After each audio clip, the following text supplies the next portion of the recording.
these are the realities. You know, when the governor said at the debate that he worked across the aisles, I mean, with, you know, over an 80% Democratic legislature, that was one of the most insulting things I've ever heard, because he would not meet with legislators. He met with the Speaker, the Senate President, and the Ways and Means chairs and the minority leaders.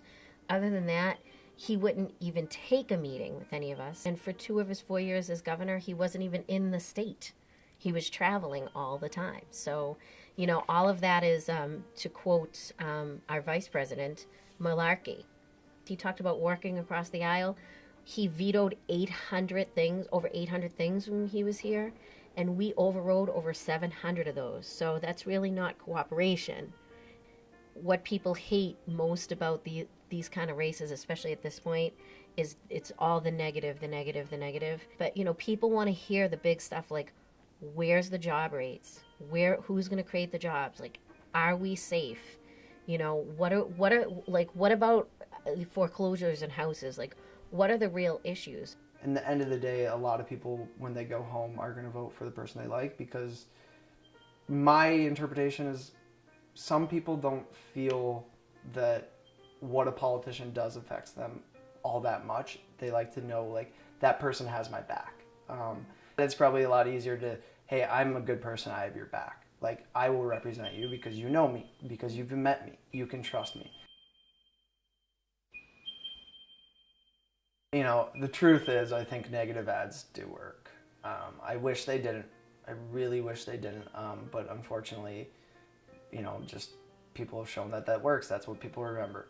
And so, you know, any campaign, it's very hard to find a campaign out there that doesn't go negative.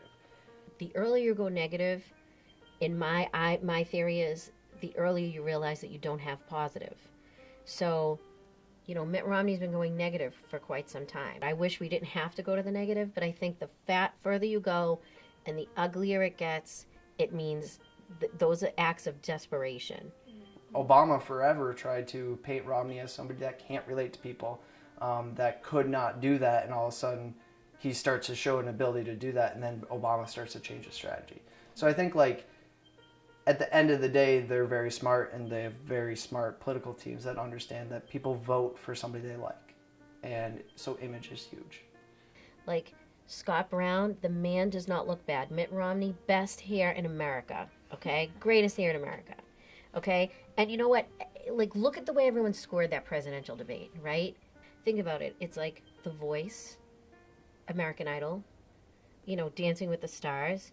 So everyone's judging on performance, right? And that's what most people could tell you, who's on Dancing with the Stars and who the 3 hosts of American Idol are, before they could tell you who their state senator is, their state rep, their president, their vice president, their secretary of state. Very few news stations, when they first start to analyze it, are talking about the content. They're so focused on the tone, the aggressiveness, right? Like, you know, when they were watching, like, the Biden and Ryan debate, right? Like, they were talking about how Biden was rude and abrasive, and you know, Paul Ryan was professional, and, you know, he could be a president. And, like, Romney, the last debate, said, like, he's a presidential figure. It's so much more about image that, you know, they're claiming that people, and I would say they're probably right, are watching this to see, could I see that guy representing my country? Could I see his tone of voice talking to, you know, foreign leaders?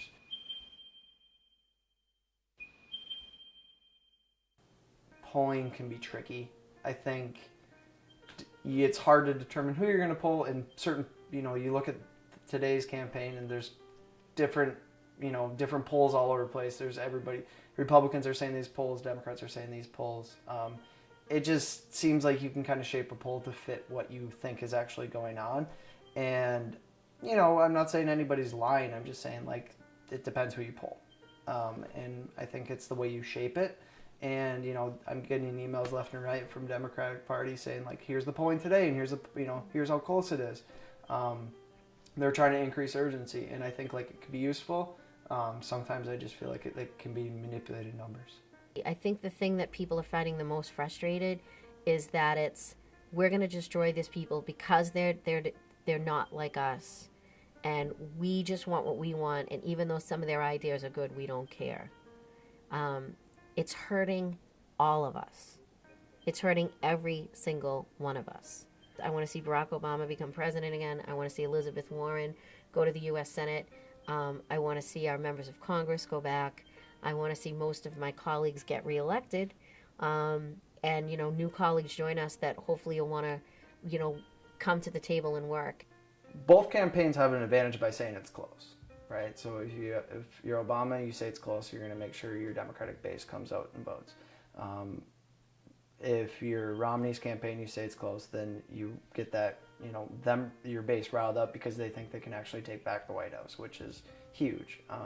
So both campaigns have this advantage by saying it's so urgent, But I think in the end, the only way to actually be an informed voter is to just do your homework, look it up, read, and be okay with your personal opinion.